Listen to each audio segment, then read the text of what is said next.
A chuva paulistana castigava as janelas do restaurante Figueira Rubaiyat, nos jardins, enquanto os garçons serviam a sobremesa para a família Soares. O ambiente sofisticado, com suas enormes figueiras centenárias e decoração elegante, contrastava com a tempestade que se formava dentro de Dona Iracema Soares.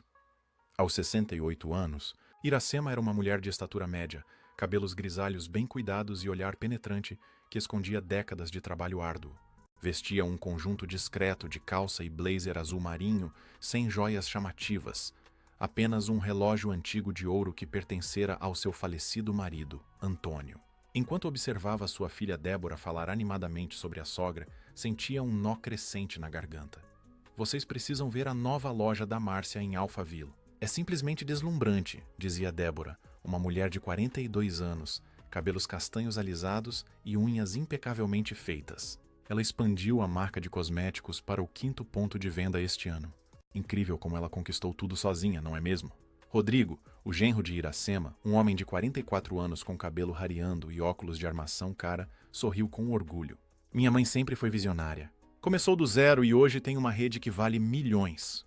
Iracema bebericou seu vinho tinto, observando os netos adolescentes, Mateus e Júlia, absortos em seus smartphones caríssimos. A mesa estava repleta de pratos semi-vazios de uma refeição que custava o que muitas famílias brasileiras gastavam em uma semana de supermercado. E você, mamãe, nunca pensou em expandir a papelaria? Continua naquele mesmo cantinho em Santana depois de tantos anos? Débora falou com um tom que misturava pena e condescendência. O garçom se aproximou com um carrinho de sobremesas elaboradas, mas Iracema já não tinha apetite. Sentiu o peso de cada uma das rugas em seu rosto, marcas de noites sem dormir, para garantir que sua filha tivesse tudo o que ela mesma nunca teve. A distribuidora vai muito bem.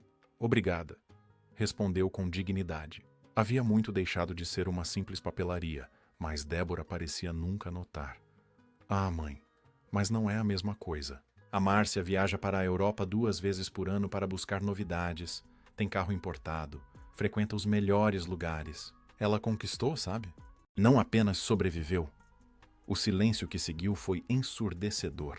Rodrigo pareceu perceber que a linha havia sido cruzada e lançou um olhar de advertência para a esposa, mas era tarde demais. As palavras pairavam no ar como facas suspensas. Apenas sobrevivi, Iracema repetiu, sua voz calma, quase um sussurro. Seus olhos, no entanto, tinham um brilho perigoso. Ah, mamãe, você sabe o que eu quis dizer. A Márcia é uma empresária de verdade, com visão. Você sempre foi mais conservadora. Iracema colocou o guardanapo sobre a mesa e ajeitou a postura. Algo havia se quebrado dentro dela, algo que vinha rachando há anos, mas que finalmente cedeu naquela noite chuvosa de quinta-feira. Interessante sua observação, Débora. Muito interessante. Ela tomou um gole de água. Sabe, estive pensando sobre minha vida, sobre escolhas, e hoje, ouvindo você falar, tomei uma decisão. O tom calmo de Iracema fez com que todos na mesa prestassem atenção. Até mesmo os netos levantaram os olhos dos celulares. A partir de hoje não vou mais pagar suas contas. Débora riu, como se a mãe tivesse contado uma piada sem graça. Do que você está falando? Estou falando do financiamento do seu carro, da mensalidade da escola dos seus filhos, do seu plano de saúde, do condomínio do seu apartamento. O sorriso congelou no rosto de Débora. Seu marido franziu o senho, confuso. Que bobagem é essa, mamãe? Nós pagamos nossas próprias contas. Iracema abriu a bolsa, retirou um pequeno caderno de capa preta e o colocou sobre a mesa. Neste caderno, anotei cada centavo que gastei com você nos últimos 3 anos. São 237 mil reais, Débora. Só nos últimos 3 anos. Rodrigo engasgou com um vinho. Como assim? Seu marido não sabia? Iracema perguntou genuinamente surpresa. Pensei que vocês conversassem sobre finanças. As mãos de Débora começaram a tremer ligeiramente. Mamãe, você sempre quis ajudar. Eu nunca pedi. Nunca pediu. Iracema a interrompeu abrindo o caderno. E o que foi aquela ligação de segunda-feira? Mãe, esqueci de pagar o IPVA. Pode me ajudar com os 4.300? Ou no mês passado. Mãe, o cartão estourou. Preciso de 6.500 para não ficar com o nome sujo. O rosto de Débora empalideceu. Rodrigo a encarava com uma expressão de incredulidade crescente. Débora, você disse que sua mãe te deu esse dinheiro como presente de aniversário adiantado, murmurou ele. E foi. Débora tentou se recompor. Mamãe sempre gostou de me ajudar. Ela tem condições e eu sou filha única. Iracema fechou o caderno calmamente. Tinha condições e ajudava com gosto. Mas parece que apenas sobrevivi, enquanto a maravilhosa Márcia conquistou. Então, a partir de hoje, você pode pedir ajuda a ela. Os adolescentes agora observavam a cena com interesse. Mateus, de 16 anos, parecia constrangido. Júlia, de 14, olhava para a avó com um novo respeito nos olhos. Isso é um absurdo, Débora sibilou, baixando a voz. Você não pode simplesmente parar de... Posso e vou, Iracema respondeu, guardando o caderno. Está na hora de você descobrir o que é conquistar algo por conta própria. O garçom se aproximou, alheio à tensão. Alguém vai querer café? Eu aceito, respondeu Iracema com um sorriso sereno. E a conta, por favor, separada. Débora encarou a mãe com os olhos arregalados. Em 15 anos de jantares familiares, Iracema nunca havia pedido conta separada. Você não pode estar falando sério, sussurrou Débora, inclinando-se sobre a mesa. Você sempre me ajudou. Desde sempre. Sim, desde sempre, concordou Iracema. Desde que seu pai partiu quando você tinha apenas 9 anos. Um silêncio desconfortável caiu sobre a mesa. O falecimento de Antônio Soares era um assunto raramente mencionado na família. Fiquei viúva aos 35 anos, Débora, com uma criança pequena, uma papelaria à beira da falência e dívidas que chegavam ao teto. Rodrigo parecia genuinamente interessado. Em todos os anos de casamento, nunca tinha ouvido essa história em detalhes. Dona Iracema, eu não sabia que a situação era tão difícil, comentou ele. Claro que não sabia. Débora nunca soube também. Eu fiz questão de poupá-la. Iracema tomou um gole do café recém-servido. Trabalhava 16 horas por dia. Transformei aquela papelaria falida em uma distribuidora que hoje atende 68 escolas em São Paulo. Débora remexia-se na cadeira, desconfortável. E com esse dinheiro, apenas sobrevivendo, paguei sua educação no Colégio Santa Marcelina, sua faculdade de administração na FGV, seu MBA no exterior, Iracema enumerava nos dedos. Dei entrada no seu apartamento nos Jardins, comprei seu primeiro carro, paguei seu casamento. Isso foi há muito tempo. Débora tentou interromper. Foi. E continuei pagando. Escola bilíngue para os netos, viagens internacionais, reformas no apartamento, plano de saúde top. O garçom deixou as contas na mesa. Uma diante de Iracema, outra diante de Rodrigo. Este olhou o valor e empalideceu levemente. Mas a partir de hoje, acabou. Iracema concluiu, pegando sua conta. Liguei para o banco antes de vir para cá e cancelei todos os pagamentos automáticos que saíam da minha conta para as suas despesas. Você não pode fazer isso, Débora exclamou, elevando a voz mais do que pretendia. Algumas pessoas nas mesas vizinhas viraram-se para olhar. Já fiz. Agora, se você me der licença, estou cansada e amanhã acordo cedo para trabalhar. Diferente da Márcia, eu não conquistei o suficiente para me dar ao luxo de delegar tudo. Iracema levantou-se. Deixou o dinheiro sobre a mesa e pegou sua bolsa. Vovó, eu posso ir visitar você no final de semana? Júlia perguntou subitamente. Iracema sorriu com genuíno carinho. Claro que pode, meu amor. Minha casa sempre estará aberta para vocês. Ela deu um beijo na testa da neta e outro no neto. E você, Mateus? Já pensou sobre aquele estágio na distribuidora que conversamos? O rapaz assentiu timidamente. Estou interessado, vovó. Ótimo. Me ligue amanhã e combinamos. Ela virou-se para o genro. Rodrigo. Sempre às ordens. Antes que Débora pudesse dizer mais alguma coisa, Iracema já havia se afastado, caminhando com a dignidade de quem carregava o peso do mundo nos ombros por décadas, mas finalmente decidira colocá-lo no chão. Enquanto aguardava o manobrista trazer seu carro, um Honda Civic de 3 anos, bem cuidado, mas sem luxos, Iracema sentiu uma leveza que não experimentava há muito tempo. A chuva havia diminuído, deixando o ar com aquele cheiro característico de asfalto molhado de São Paulo. Seu carro. Senhora, disse o manobrista, entregando-lhe as chaves. Ao entrar no veículo, Iracema olhou para a entrada do restaurante e viu Débora discutindo acaloradamente com Rodrigo. Suspirou. Sabia que as próximas semanas seriam difíceis, mas estava determinada. Aos 68 anos, finalmente havia tomado a decisão que deveria ter tomado 2 décadas antes. Enquanto dirigia pelas ruas molhadas em direção ao seu apartamento no Mandaki, bairro da Zona Norte de São Paulo, muito mais modesto que os Jardins onde a filha morava, Iracema pensou em como sua vida havia se resumido a trabalhar e sustentar os luxos de Débora. Era hora de mudança.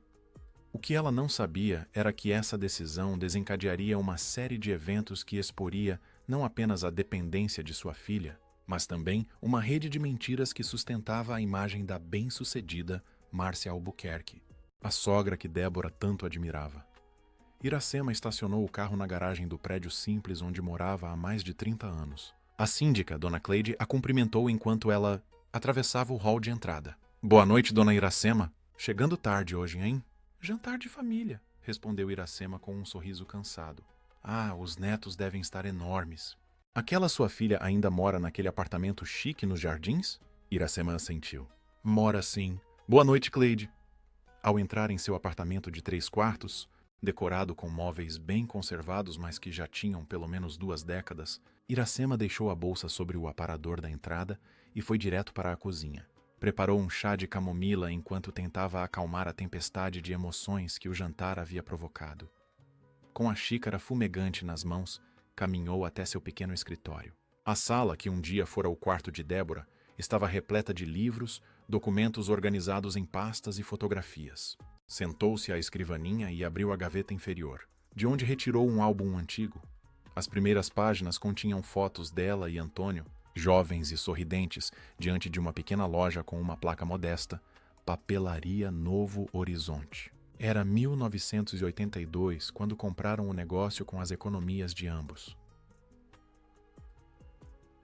"Novo Horizonte", murmurou Iracema, passando os dedos sobre a imagem desbotada. Quanta ironia nesse nome. Virou algumas páginas e encontrou fotos de Débora pequena, ajudando na loja aos fins de semana, sentada sobre o balcão com um sorriso sem dentes da frente. Aquela menina alegre pouco lembrava a mulher ingrata do restaurante. Iracema continuou folheando o álbum até chegar a uma página onde havia apenas um recorte de jornal amarelado. A manchete era discreta: "Comerciante local perde batalha contra a doença rara." A foto mostrava Antônio em dias melhores, sorrindo diante da papelaria. O coração de Iracema apertou-se como sempre acontecia quando revisitava aquela época. A doença de Antônio havia sido rápida e devastadora. Em 6 meses, ele passou de um homem forte e ativo para um paciente debilitado em uma cama de hospital. Quando partiu, deixou para trás não apenas uma viúva de 35 anos e uma filha de 9, mas também um negócio afundado em dívidas. "O seguro de vida nem deu para pagar o hospital", sussurrou Iracema para si mesma, recordando como os credores começaram a bater à sua porta poucos dias após o sepultamento. Naquela época, a Novo Horizonte era apenas uma papelaria de bairro, enfrentando a concorrência crescente dos grandes varejistas que começavam a se expandir pela cidade. Antônio havia feito empréstimos para tentar modernizar a loja, mas a doença interrompeu seus planos. Iracema deixou o álbum de lado e abriu outra gaveta, de onde tirou um livro-caixa antigo. As primeiras páginas estavam repletas de números vermelhos: 12.400 dólares para o Banco Real, 7.800 para fornecedores, 3.600 de aluguel atrasado. "Lembrei de cada centavo", murmurou, percorrendo as anotações feitas com sua caligrafia cuidadosa. Os amigos haviam sugerido que ela vendesse a papelaria, mesmo com prejuízo, e procurasse um emprego. "Você tem diploma de professora", diziam. "Vai conseguir uma vaga em alguma escola." Mas Iracema sabia que, como professora, jamais conseguiria oferecer a Débora o padrão de vida que Antônio sonhava para a filha. E havia feito uma promessa silenciosa ao marido: a menina teria todas as oportunidades. Foi então que, em uma madrugada insone, teve uma ideia que mudaria tudo. Em vez de competir com as grandes redes vendendo material escolar no varejo, por que não se tornar fornecedora das escolas? Conhecia muitos diretores e coordenadores pedagógicos de seu tempo como professora. Poderia oferecer um serviço personalizado que as grandes redes não conseguiam. Na manhã seguinte, elaborou um plano de negócios rudimentar e foi bater na porta do Colégio Santa Marcelina, onde havia lecionado anos antes. A diretora, irmã Consolata, ouviu sua proposta com atenção. "É arriscado, Iracema", disse a freira, "mas confio no seu trabalho. Podemos fazer um teste no próximo semestre." Aquele primeiro contrato, embora modesto, foi o suficiente para começar a virar o jogo. Iracema conseguiu renegociar algumas dívidas e focou em construir um estoque estratégico. Trabalhou incansavelmente, muitas vezes dormindo apenas 4 horas por noite. Em 2 anos, já atendia 5 escolas. Em 5 anos, o número subiu para 15. A pequena papelaria de bairro transformou-se gradualmente em uma distribuidora respeitada. "O dia que comprei o primeiro caminhão de entrega", murmurou Iracema, olhando para uma foto onde posava, orgulhosa, ao lado de um pequeno caminhão branco com o logo da distribuidora Novo Horizonte. Débora estava com 14 anos e ficou tão orgulhosa que levou a foto para mostrar na escola. Folheando mais algumas páginas do livro caixa, Iracema chegou ao período que coincidiu com a adolescência de Débora. Os números melhoravam, mas surgiam novas despesas. Mensalidade do Santa Marcelina, 1.240. Curso de inglês, 460. Aulas de balé, 380 dá. Nunca neguei nada, refletiu Iracema. Talvez esse tenha sido meu erro. Quando Débora completou 17 anos, anunciou que queria prestar vestibular para a administração na Fundação Getúlio Vargas, uma das faculdades mais caras e prestigiadas do país. O custo da mensalidade na época era estratosférico, 2.450 por mês, sem contar material, transporte e alimentação. "Vamos dar um jeito", Iracema havia dito, embora soubesse que teria que expandir ainda mais o negócio para arcar com aquela despesa. Trabalhou ainda mais. Contratou 2 funcionários, comprou um segundo caminhão, fechou contratos com mais 10 escolas. A saúde começou a dar sinais de alerta, pressão alta, dores nas costas, mas Iracema ignorou os sintomas. Débora precisava daquele diploma. Quando a filha se formou, 4 anos depois, a distribuidora Novo Horizonte já atendia 32 escolas e tinha 7 funcionários. Iracema havia conseguido pagar cada centavo da faculdade sem atrasar uma única mensalidade. E o presente de formatura? Lembrou, sorrindo com ironia. Um Volkswagen Gol 0 km, o sonho de consumo de qualquer recém-formado naquela época. Mas em vez de começar a trabalhar e construir sua carreira, Débora anunciou que queria fazer um MBA. "Preciso me especializar, mãe", argumentou. "No mercado de hoje, só graduação não basta." Mais uma vez, Iracema concordou. Mais uma vez, trabalhou dobrado para pagar os 42.000 rales do curso, parcelados em 12 vezes de 3.500. Em seguida, veio o apartamento. Débora havia conhecido Rodrigo, então um jovem executivo promissor de uma multinacional. Decidiram se casar e precisavam de um lugar para morar. "Não pode ser qualquer coisa, mãe", disse Débora. "Rodrigo está acostumado com alto padrão. A família dele tem posses." E assim, Iracema desembolsou 120.000 reais de entrada para um apartamento de 3 quartos nos Jardins. "É um investimento", justificou para si mesma. "Um dia será dos meus netos." O casamento foi uma festa para 250 convidados, em um buffet de luxo em Moema. Iracema pagou cada centavo dos 85.000 arrares que custou a celebração. Na foto oficial, ao lado dos noivos, ela sorria discretamente, vestindo o único vestido de festa que possuía, comprado 3 anos antes para a formatura da filha e ajustado para a ocasião. Foi nesse casamento que conheceu Márcia Albuquerque, a mãe de Rodrigo. Uma mulher de aparência impecável, joias caras e ar superior. Desde o primeiro momento percebeu que a sogra da filha a olhava com desdém. "Papelaria? Que peculiar", havia comentado Márcia quando Iracema mencionou seu negócio. "Eu tenho uma rede de cosméticos com 5 lojas em São Paulo. Talvez você conheça a Beleza Única?" Iracema não conhecia, mas assentiu educadamente. Nos anos que se seguiram, testemunhou como Débora gradualmente se afastava dela e se aproximava da sogra elegante, com seus relatos de viagens internacionais e conselhos sobre marcas de luxo. Após o nascimento dos netos, a situação apenas se intensificou. Márcia estava sempre presenteando a família com itens caros e fazendo comentários sutilmente depreciativos sobre a vida simples de Iracema. "Mateus e Júlia precisam estudar em uma escola internacional. Débora", dizia Márcia, "é essencial para o futuro deles." E assim, mais uma despesa mensal ia para a conta de Iracema. 6.400 dólares em mensalidades escolares. Enquanto isso, Débora nunca construiu uma carreira sólida. Trabalhou em alguns escritórios, sempre em cargos júnior, sempre insatisfeita, sempre desistindo após alguns meses. "Não é para mim", justificava-se. "Não valorizam meu potencial." Iracema fechou o livro caixa e guardou o álbum de fotografias. Tinha tomado a decisão certa no restaurante, mas sabia que não seria fácil. Débora nunca havia enfrentado dificuldades financeiras na vida adulta. Seria um choque. Ela precisa aprender, disse Iracema em voz alta, tentando convencer a si mesma. Já passou da hora. O telefone tocou, interrompendo seus pensamentos. Era quase meia-noite. Só podia ser Débora. Iracema respirou fundo antes de atender. Alô? Mãe! A voz de Débora soava estridente, uma mistura de raiva e desespero. O que você pensa que está fazendo? Estou me preparando para dormir, respondeu Iracema com calma. Amanhã preciso acordar cedo. Não se faça de desentendida. Você não pode simplesmente cortar tudo assim, do nada. Não foi do nada, Débora. Foi depois de você deixar bem claro o que pensa sobre mim e meu trabalho. Foi só uma frase, mãe. Você está exagerando. Iracema fechou os olhos, sentindo uma pontada de dor de cabeça se formando. Não foi só uma frase, foi a gota d'água. Durante anos, você tomou tudo o que eu fiz como garantido, enquanto idolatrava a vida de aparências da sua sogra. Isso é um absurdo. Você está com ciúmes da Márcia, é isso? A acusação era tão ridícula que Iracema quase riu. Não, filha, não estou com ciúmes. Estou cansada. Cansada de ser tratada como um banco automático enquanto você nem sequer reconhece o meu esforço. E como vou pagar as contas agora? A voz de Débora tremia. Rodrigo está furioso. Ele não sabia de metade das coisas que você pagava. Isso é entre você e seu marido. Vocês são adultos, têm empregos, vão se virar.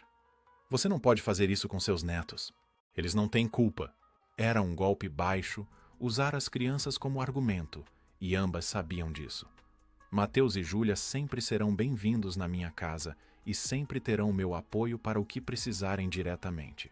Mas não vou mais sustentar o padrão de vida insustentável de vocês. Houve um silêncio prolongado do outro lado da linha. Quando Débora falou novamente, sua voz estava controlada, fria. Você vai se arrepender disso, mãe. Sabe por quê? Porque agora vejo que você sempre me ajudou por culpa. Culpa por ter sido uma mãe ausente, sempre trabalhando, nunca tendo tempo para mim. As palavras atingiram Iracema como um soco no estômago. Por um instante quase fraquejou. Quase disse que reconsideraria, que voltaria a pagar tudo. Mas então lembrou-se da expressão no rosto de Débora no restaurante, do desdém em sua voz ao dizer que a mãe apenas sobreviveu. Boa noite, Débora, disse simplesmente, e desligou o telefone. Iracema permaneceu sentada em seu escritório por um longo tempo, o chá de camomila esfriando intocado à sua frente. Pela janela, podia ver as luzes de São Paulo, a cidade que nunca dorme, onde milhões de pessoas lutavam diariamente por uma vida melhor. Eu não apenas sobrevivi, murmurou para si mesma. Eu venci, e está na hora de Débora aprender a fazer o mesmo. O que Iracema não imaginava era que sua decisão desencadearia não apenas uma crise na vida da filha, mas também revelaria segredos sombrios que a família Albuquerque escondia por trás da fachada de sucesso e riqueza. 22 dias haviam se passado desde o jantar no Figueira Rubaiyat. Era uma terça-feira de manhã e Iracema estava em seu escritório na distribuidora, agora instalada em um galpão de 800 metros quadrados no bairro do Limão, zona norte de São Paulo. O espaço era simples, mas eficiente. Prateleiras organizadas com materiais escolares, uma área de separação de pedidos, 4 docas para os caminhões e um pequeno setor administrativo. Iracema revisava contratos com novos fornecedores quando Marlene, sua assistente de confiança há mais de 15 anos, bateu à porta. Dona Iracema, a sua filha está na linha 2. Parece urgente. Iracema suspirou.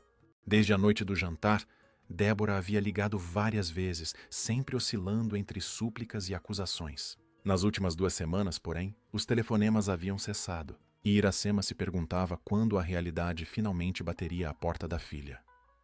Obrigada. Marlene. Ela pegou o telefone e apertou o botão da linha 2. Alô? Mãe. A voz de Débora soava aguda, quase histérica. Você precisa me ajudar. A escola dos meninos acabou de ligar avisando que eles serão suspensos amanhã se as mensalidades não forem pagas até o final do dia. Iracema fechou os olhos por um momento. Quanto está devendo? 2 mensalidades. São R$ 12.800, mãe.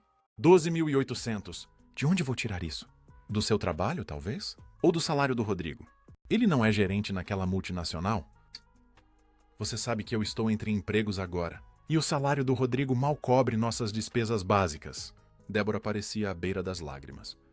Por favor, mãe. São seus netos. Iracema sentiu o peso da culpa tentando se instalar em seus ombros, mas resistiu. Débora, eu avisei que não pagaria mais as contas de vocês. Já se passaram mais de 3 semanas. O que você fez nesse tempo para resolver a situação? Houve um silêncio do outro lado da linha. Quando Débora falou novamente, sua voz estava mais controlada, calculista. Eu tentei conseguir um emprego, tá legal? Mas você sabe como está o mercado. E Rodrigo está negociando um aumento, mas essas coisas demoram. E a escola? Vocês tentaram negociar um parcelamento da dívida? Outro silêncio. Eles não são muito flexíveis. Interessante. Iracema abriu uma gaveta e pegou uma pasta. Porque eu conheço o diretor financeiro do Colégio Internacional e sei que eles têm um programa de renegociação para famílias com dificuldades temporárias. Você investigou a escola dos meus filhos? Não, Débora. Eu forneço material para eles há 3 anos. É um dos meus clientes. Iracema folheou alguns documentos na pasta. E por acaso, sei que eles preferem manter os bons alunos, mesmo com pagamentos atrasados, do que perder receita. Mateus e Júlia são bons alunos, não são? Sim, claro que são, respondeu Débora, suando levemente confusa pela direção da conversa. Mateus está no time de natação e Júlia ganhou o concurso de redação no semestre passado. Então, vá pessoalmente à escola, fale com o Sr. Mendes do financeiro, explique a situação e peça um parcelamento. Ele provavelmente vai aceitar. Mas e se ele não aceitar? Eu não posso arriscar o futuro dos meus filhos. Iracema respirou fundo. Então peça ajuda para a sua maravilhosa sogra. A Márcia não é uma empresária de sucesso? Tenho certeza que 12.800 não é nada para ela. A linha ficou em silêncio por vários segundos. Quando Débora falou novamente, sua voz estava estranhamente hesitante. A Márcia ela não simplesmente dá dinheiro assim. Ela empresta. Empresta? Iracema franziu o senho. Que tipo de avó empresta dinheiro para pagar a escola dos netos? Mais silêncio. Depois, quase num sussurro. Com juros. O quê? Ela cobra juros, ok? Débora parecia constrangida. 5% ao mês. Ela disse que é para ensinar responsabilidade financeira. Iracema quase deixou o telefone cair. 5% ao mês era uma taxa de agiotagem. Débora, isso é absurdo. Por que você aceitaria tal coisa? Porque eu não tinha escolha. Na semana passada, precisei de dinheiro para pagar o condomínio que estava atrasado e ela foi a única que me emprestou. Quanto você pegou com ela? A linha ficou silenciosa por um longo momento. 8.000. Iracema fez um cálculo rápido. Em um ano, com juros compostos de 5% ao mês, aquela dívida mais que dobraria. E como pretende pagar? Eu pensei que você voltaria atrás. Que era só uma fase para me dar um susto. A decepção que Iracema sentiu foi profunda. Mesmo após 3 semanas, Débora ainda não havia entendido a seriedade da situação. Ainda achava que a mãe estava blefando. Não é uma fase, Débora. É uma decisão. Você tem 42 anos. Está mais do que na hora de assumir responsabilidade pela sua própria vida. Então você vai deixar seus netos serem humilhados na escola? Serem impedidos de entrar na sala de aula? É isso? Não, Débora. Você e Rodrigo vão evitar isso, como qualquer pai e mãe responsáveis fariam. Conversem com a escola, renegociem, cortem gastos supérfluos, arrumem empregos compatíveis com suas qualificações. Você está sendo cruel, sabia? Depois de tudo que passei sem pai, você agora me abandona. Era sempre assim. Quando os argumentos racionais acabavam, Débora apelava para o emocional. Mas desta vez, Iracema não cedeu. Eu nunca te abandonei, Débora. E não estou abandonando agora. Estou tentando te ensinar algo que deveria ter ensinado há muito tempo. Independência. Débora soltou uma risada amarga. Fala isso para os meus filhos quando eles estiverem sentados no corredor da escola enquanto os colegas assistem aula. E desligou. Iracema colocou o telefone de volta no gancho e ficou olhando para os papéis em sua mesa sem realmente vê-los. Era difícil, mas necessário. Tinha que ser forte. O telefone tocou novamente quase imediatamente. Iracema atendeu, esperando ouvir mais acusações de Débora. Vovó? Era a voz de Júlia. Oi, meu amor. O tom de Iracema suavizou-se instantaneamente. Tudo bem com você? Mais ou menos. A adolescente parecia preocupada. A mamãe está muito nervosa, chorando. O papai também está estranho. Eles estão brigando muito. Iracema sentiu um aperto no coração. Sinto muito que você esteja passando por isso.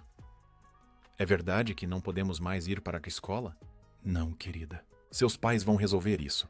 Talvez tenham que fazer alguns ajustes, mas vai dar tudo certo. O Mateus disse que ouviu o papai falando em nos transferir para uma escola mais barata. Iracema respirou fundo. E o que você acha disso? Houve uma pausa. Eu não me importaria.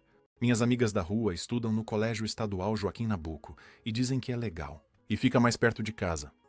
A resposta surpreendeu Iracema. Débora sempre insistira que os filhos precisavam da educação internacional cara para terem futuro, mas parecia que a própria Júlia não se importava tanto assim. Vovó, posso te perguntar uma coisa? Claro, querida. É verdade que você pagava a nossa escola? E o condomínio?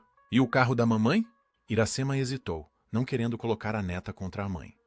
Eu ajudava com algumas despesas, sim. Por quê? A pergunta, tão simples e direta, pegou Iracema de surpresa. Porque eu podia, e porque queria que você estivesse em conforto. Mas não é justo com você. A voz de Júlia soava surpreendentemente madura. A vovó Márcia sempre diz que cada um deve conquistar o que quer na vida, não ganhar de presente. Iracema quase riu da ironia. Pô, sua avó Márcia disse isso? Sim, mas ela também cobra juros do papai e da mamãe quando empresta dinheiro. Eu acho isso estranho. Eu também acho, querida. Vovó Iracema, eu queria te contar uma coisa, mas você promete não falar para a mamãe que eu te contei? Prometo. A mamãe foi almoçar com a vovó Márcia ontem no shopping Iguatemi. Eu estava junto porque estamos de férias. A mamãe pediu dinheiro emprestado para pagar a escola, mas a vovó Márcia disse que só podia dar 2.000 agora e que a mamãe precisava aprender a viver de acordo com seus meios. Iracema franziu o senho. Ela disse isso na sua frente? Não, eu estava na livraria ao lado do restaurante, mas consegui ouvir porque elas estavam falando alto. A mamãe começou a chorar, e a vovó Márcia disse que ela era uma adulta mimada que nunca aprendeu a se virar sozinha e que você era culpada por isso. A audácia da mulher era impressionante, pensou Iracema. Criticar a forma como ela criou a filha, enquanto se recusava a ajudar os próprios netos. E tem mais uma coisa, continuou Júlia, agora quase sussurrando. A vovó Márcia disse que está com problemas na empresa dela. Eu ouvi ela dizer que precisou fazer ajustes e que por isso não podia emprestar mais. Isso era interessante. A poderosa empresária Márcia Albuquerque, que supostamente conquistou tudo sozinha, estava com problemas financeiros? Iracema guardou essa informação para refletir mais tarde. Obrigada por me contar, Júlia. Não se preocupe. Vai ficar tudo bem. Seus pais vão encontrar uma solução. Eu sei que vão, respondeu a menina. O papai já está procurando um apartamento menor para a gente se mudar. Ele disse que não faz sentido gastar tanto com condomínio. Outra surpresa.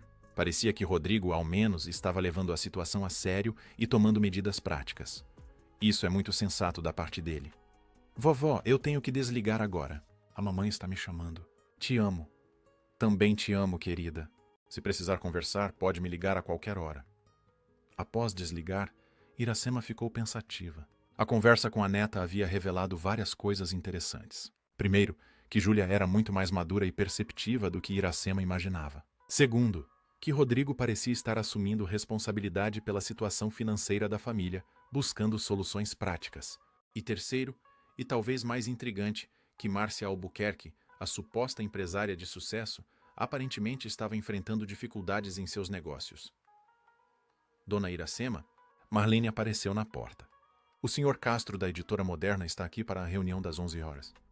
Obrigada, Marlene. Pode mandar entrar. Iracema guardou suas preocupações pessoais por hora. Tinha um negócio para administrar, contratos para fechar, funcionários que dependiam dela. Mas uma parte de sua mente continuava processando o que acabara de descobrir. Havia mais na história de Márcia Albuquerque do que aparentava. E Iracema começava a suspeitar que o império da sogra poderia ser nada mais que um castelo de areia. No final daquele mesmo dia, após uma tarde produtiva de reuniões e decisões comerciais, Iracema estava se preparando para ir embora quando recebeu uma ligação inesperada. Alô, distribuidora Novo Horizonte. Atendeu automaticamente. Senhora Soares? Uma voz masculina, formal. Aqui é Paulo Mendes, do Departamento Financeiro do Colégio Internacional. Iracema sentiu um leve tremor de apreensão. Nessas Amenquinte. Sim, em que posso ajudá-lo? Sua filha, Débora Mendonça, esteve aqui hoje. Ela explicou a situação financeira da família e solicitou um parcelamento das mensalidades atrasadas. Entendo. Iracema manteve o tom neutro. E qual foi sua resposta? Bem, nós geralmente não fazemos esse tipo de acordo, mas considerando que os jovens Mateus e Júlia são excelentes alunos e que a senhora é uma fornecedora de longa data e confiável, decidimos aceitar um parcelamento em 3 vezes, sem juros. Isso é muito gentil da parte de vocês. Há apenas uma condição, continuou o homem. Precisamos de um fiador. A senhora se disporia a assinar como garantidora? Então era isso. Débora havia seguido seu conselho de ir negociar, mas ainda tentava envolver a mãe. Senhor Mendes, agradeço o contato, mas devo recusar. Minha filha e meu genro são adultos plenamente capazes de assumir suas responsabilidades financeiras. Houve uma pausa desconfortável. Compreendo. Bem, nesse caso, precisaremos de 30% do valor total como entrada para efetivar o acordo. Tenho certeza que eles darão um jeito. Os Mendonça são pessoas de recursos. Sem dúvida, respondeu o homem, embora seu tom sugerisse o contrário. De qualquer forma, senhora Soares, aproveitando a oportunidade, gostaria de discutir a renovação do nosso contrato de fornecimento para o próximo ano letivo. A conversa mudou para assuntos comerciais, e Iracema sentiu-se aliviada. Estava mantendo sua posição, mas não era fácil. Cada ligação, cada notícia sobre as dificuldades da filha era um teste para sua determinação. Mais tarde, dirigindo para casa, Iracema passou propositalmente pela rua do apartamento de Débora nos Jardins. De dentro do carro, observou o edifício imponente com suas varandas espaçosas e jardim bem cuidado. Havia um movimento incomum na entrada. Um caminhão de mudança. Iracema estacionou a uma distância discreta e observou. Poucos minutos depois, viu Rodrigo supervisionar o carregamento de alguns móveis. Ele parecia tenso, cansado, mas determinado. Então era verdade. Eles realmente estavam se mudando para um lugar menor, como Júlia havia mencionado. Por um breve momento, Iracema sentiu uma pontada de culpa, mas logo afastou o sentimento. Esta era uma lição necessária. Dolorosa, sim, mas necessária. O telefone no console do carro tocou, exibindo o nome de um contato que Iracema não esperava. Victor Almeida, detetive particular. Ela havia contratado Victor há uma semana, motivada por uma curiosidade crescente sobre os negócios de Márcia Albuquerque. Após as revelações de Júlia, sua suspeita de que havia algo errado com a história da bem-sucedida empresária de cosméticos apenas aumentara. Alô, Victor? Alguma novidade? Boa tarde, dona Iracema. Tenho informações preliminares que a senhora vai achar interessantes. Estou ouvindo. A empresa Beleza Única não pertence originalmente à senhora Márcia Albuquerque. Foi fundada pelo pai dela, Arnaldo Albuquerque, em 1978. Ela assumiu o controle após o falecimento dele, em 2001. Iracema ergueu as sobrancelhas. Então, a mulher que conquistou tudo sozinha havia, na verdade, herdado o negócio do pai? Interessante. Mas isso é apenas a ponta do iceberg, continuou Victor. Estou verificando os registros financeiros públicos e há indícios de dívidas substanciais nos últimos anos. Também encontrei 3 processos trabalhistas recentes e um pedido de recuperação judicial que foi retirado antes de ser julgado. Recuperação judicial? Iracema estava genuinamente surpresa. Então a situação é grave? Parece que sim. Preciso de mais alguns dias para confirmar todos os detalhes, mas os sinais apontam para uma empresa em sérias dificuldades financeiras, disfarçadas por uma fachada de luxo e sucesso. Entendo. Iracema observou Rodrigo dirigir-se para dentro do prédio novamente. Continue investigando, Victor. Quero saber exatamente o que está acontecendo com a Beleza Única e com Márcia Albuquerque. Pode deixar, dona Iracema. Ligarei assim que tiver mais informações concretas. Após desligar, Iracema ficou observando o movimento no prédio por mais alguns minutos. A ironia da situação não lhe escapava. Enquanto sua filha admirava e invejava a vida da sogra bem-sucedida, ambas as famílias pareciam estar enfrentando crises financeiras. A diferença era que Iracema sempre fora honesta sobre suas limitações, enquanto Márcia aparentemente vivia uma mentira. O que mais você está escondendo, Márcia Albuquerque? Murmurou Iracema para si mesma, ligando o carro e afastando-se lentamente. As peças começavam a se encaixar, e Iracema suspeitava que o quadro completo seria muito mais surpreendente do que qualquer um imaginava.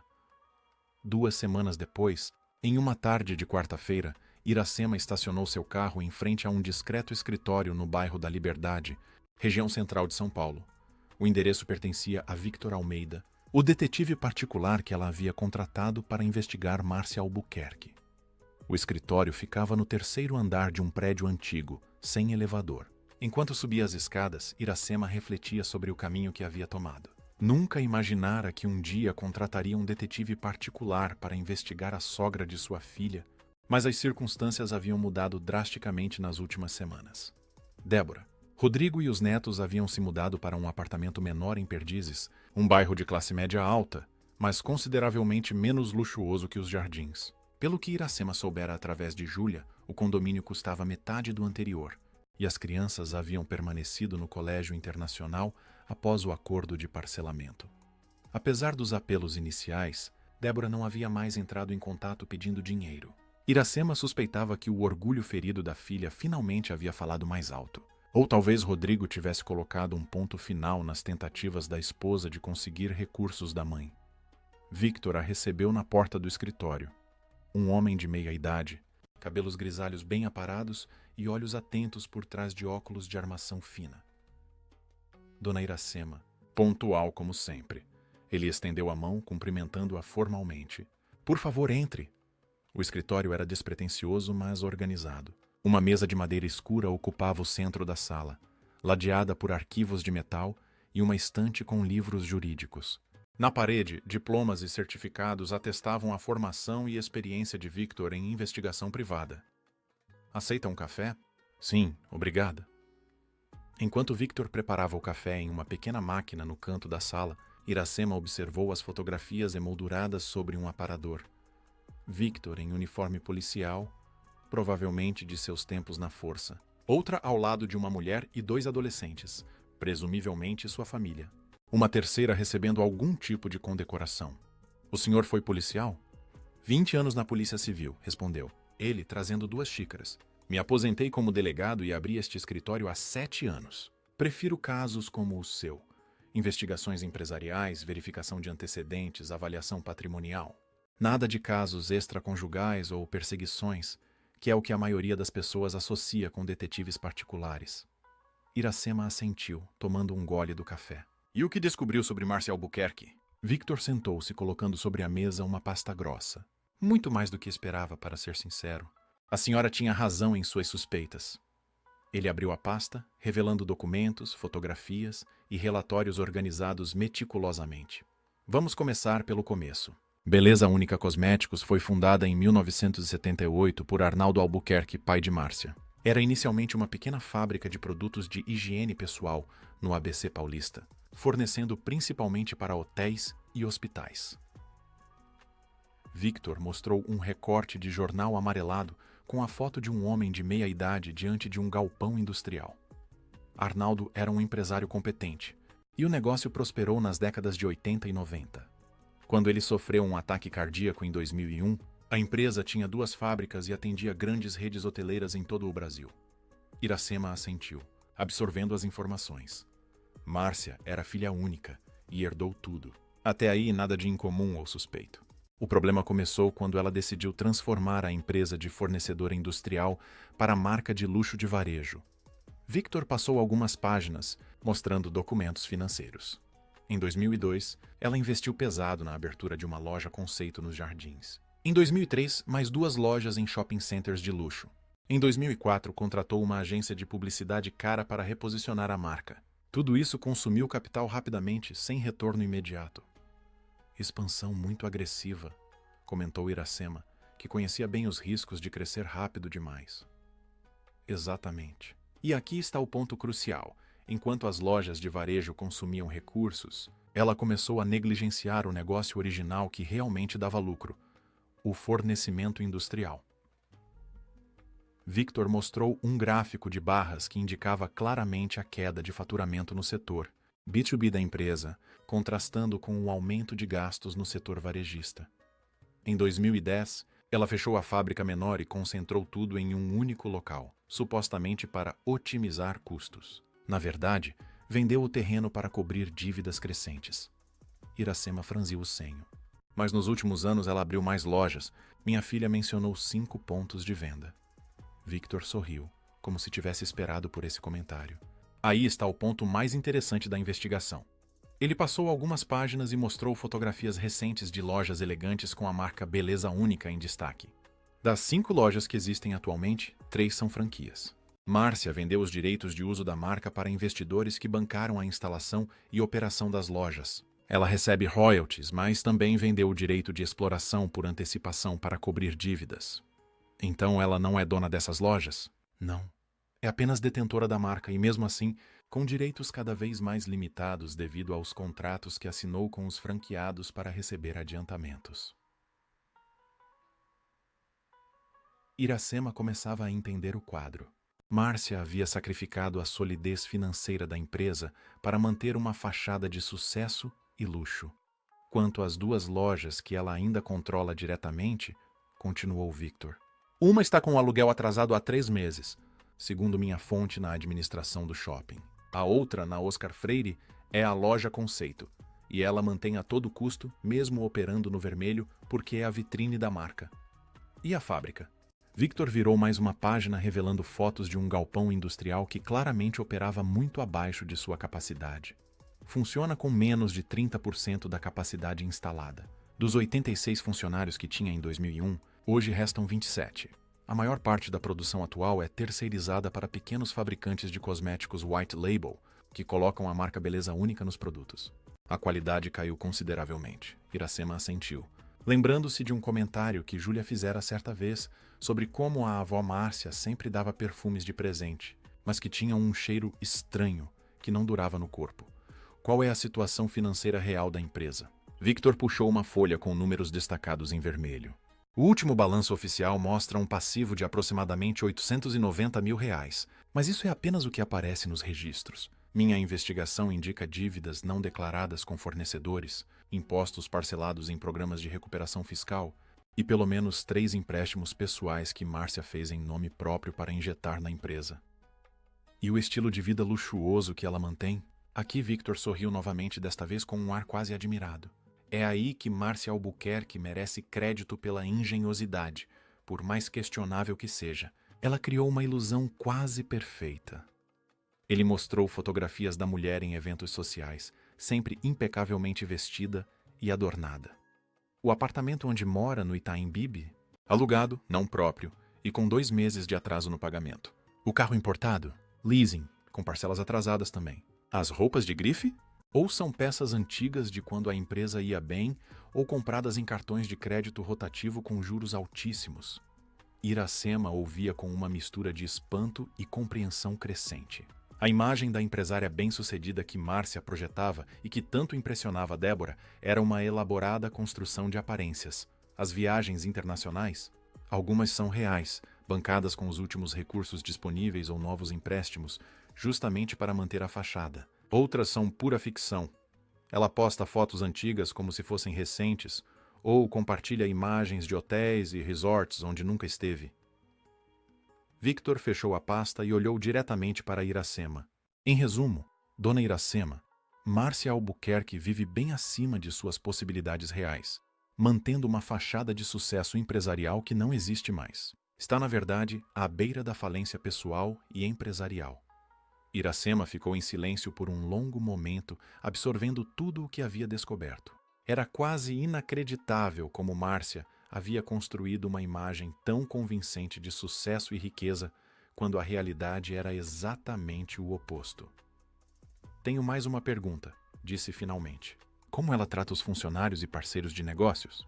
Victor pareceu levemente surpreso com a pergunta, mas rapidamente recuperou a compostura profissional. Conversei com ex-funcionários e alguns fornecedores. O consenso é que ela é difícil, exigente ao extremo, nunca satisfeita, rápida em culpar os outros pelos problemas. A rotatividade de pessoal é alta. Quanto a pagamentos, é conhecida por atrasar e depois negociar descontos alegando insatisfação com o serviço. Iracema assentiu. Era exatamente o que imaginava, baseado na forma como Márcia tratava a própria família. E o filho dela? Rodrigo sabe da situação real da mãe? Victor consultou suas anotações. Pelo que pude apurar, não. Márcia mantém a família deliberadamente desinformada sobre os negócios. Quando questionada, responde vagamente que os negócios têm altos e baixos, mas no geral vão bem. Não há indicação de que Rodrigo tenha qualquer participação na empresa ou conhecimento detalhado da situação financeira dela. Isso explicava muita coisa, pensou Iracema. Rodrigo provavelmente acreditava genuinamente que sua mãe era a empresária bem-sucedida que ela fingia ser e havia transmitido essa crença para Débora. Uma última coisa, acrescentou Victor, retirando um envelope pardo de dentro da pasta. Encontrei estes registros que podem ser particularmente interessantes para a senhora. Dentro do envelope havia cópias de cheques e comprovantes de transferências bancárias, todos de Márcia para diferentes pessoas.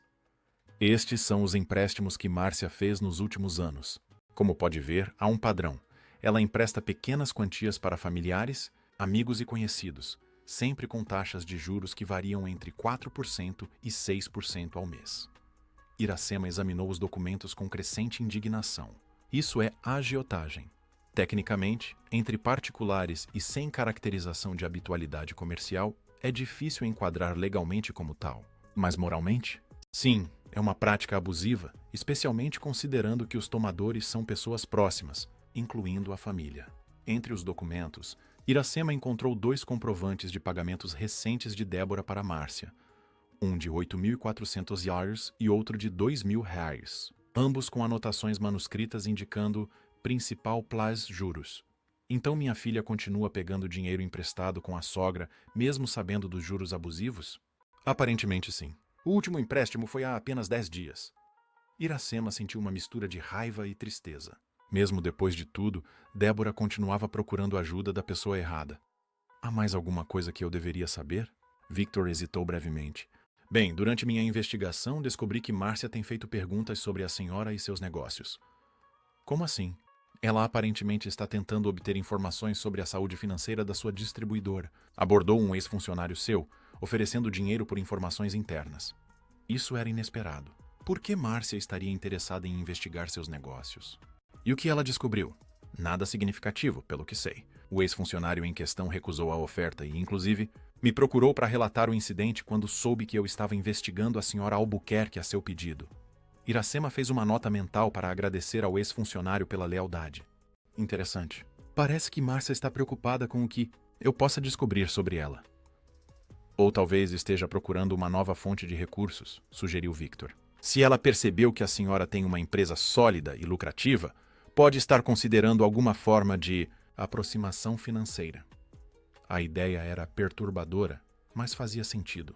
Se Márcia estava desesperada por dinheiro, poderia estar vendo em Iracema uma potencial salvadora, ou vítima. Bem, Victor, agradeço muito por seu trabalho minucioso. Isso me deu uma visão muito clara da situação. O detetive assentiu, reunindo os documentos. O que pretende fazer com essas informações, se me permite a pergunta? Iracema refletiu por um momento. Ainda não tenho certeza, mas o que sei é que minha filha precisa abrir os olhos para a realidade. Ela passou anos idolatrando uma mentira e menosprezando quem realmente construiu algo sólido. Compreendo. Bem, preparei um relatório completo com todas as evidências e documentações. Ele entregou a Iracema um pendrive junto com a pasta. Aqui está tudo digitalizado também para facilitar. Iracema agradeceu, pagou o valor combinado pelos serviços e saiu do escritório com a mente fervilhando de pensamentos. No elevador, checou o celular e notou uma mensagem de texto de Júlia. Vovó, preciso muito falar com você. Posso te ligar quando chegar da escola? Iracema respondeu imediatamente. Claro, meu amor. Estarei esperando sua ligação. Enquanto dirigia de volta para casa, Iracema começou a formular um plano.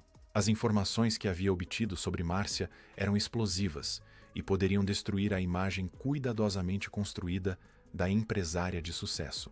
Mas expor Márcia publicamente não era seu objetivo. O que Iracema queria era abrir os olhos de sua filha, fazer Débora ver que havia desperdiçado anos admirando uma farsa enquanto menosprezava o trabalho genuíno e honesto da mãe.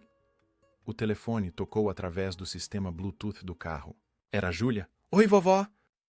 Oi, querida. Já saiu da escola? Sim, estou no ônibus voltando para casa. Queria te contar uma coisa. A voz de Júlia soava hesitante, preocupada. O que foi, meu amor? Aconteceu alguma coisa? A mamãe está com problemas, vovó. Ontem à noite eu ouvi ela e o papai discutindo. Parece que eles devem muito dinheiro para a vovó Márcia e ela está cobrando cada vez mais. Iracema apertou o volante com força. Quanto eles devem? Não sei ao certo, mas ouvi o papai dizer que já passa de 18 mil e que os juros estão comendo eles vivos. Ele estava muito bravo, dizendo que foi um erro pegar dinheiro emprestado com a mãe dele. A situação era pior do que Iracema imaginava. Com juros de 5% ao mês, aquela dívida se tornaria impagável rapidamente. E tem mais uma coisa, continuou Júlia. A mamãe disse que vai te procurar para pedir dinheiro emprestado de novo. Ela falou que você deve ceder depois de tanto tempo. Então era isso. Depois de quase 2 meses sem contato direto, Débora planejava abordar a mãe novamente, provavelmente esperando que o tempo tivesse enfraquecido sua resolução. Obrigada por me avisar. Júlia. Vovó, eu me sinto mal contando essas coisas, como se estivesse traindo a mamãe. Mas estou preocupada. Nunca vi o papai tão nervoso. Ele até falou em vender o carro. Você está fazendo o certo, querida. Às vezes precisamos ser honestos, mesmo quando é difícil. Você vai ajudar eles, vovó? Iracema hesitou. Vou ajudar, mas não da forma que sua mãe espera. Confie em mim. No final, tudo vai dar certo. Após desligar, Iracema tomou uma decisão. Era hora de colocar um ponto final naquela situação. Márcia Albuquerque havia manipulado e explorado sua própria família por tempo demais, e Débora precisava enxergar a verdade. Ao chegar em casa, Iracema sentou-se em seu escritório e começou a preparar meticulosamente um dossiê. Primeiro, organizou todos os recibos, extratos bancários e comprovantes de pagamentos que havia feito para Débora ao longo dos anos. Depois, acrescentou as informações compiladas por Victor sobre Márcia e sua empresa falida. O resultado final foi um documento extenso e detalhado, com provas irrefutáveis tanto da dependência financeira de Débora quanto da farsa que era o império de Márcia Albuquerque. Enquanto imprimia as últimas páginas, Iracema recebeu uma mensagem de Débora. Mãe, precisamos conversar. Posso passar aí amanhã? Estou com saudades. Iracema sorriu tristemente. Após 2 meses de silêncio, Débora finalmente sentia saudades. Era tão transparente que quase doía. Claro, filha. Venha tomar um café. Estou em casa o dia todo. O confronto estava marcado. Amanhã seria um dia decisivo. E Iracema estava preparada para ele. Décadas de trabalho árduo e sacrifícios silenciosos haviam lhe dado uma força interior que nem mesmo ela conhecia completamente até agora. Matriarca que apenas sobreviveu estava prestes a mostrar que, na verdade, sempre fora muito mais forte do que todos imaginavam.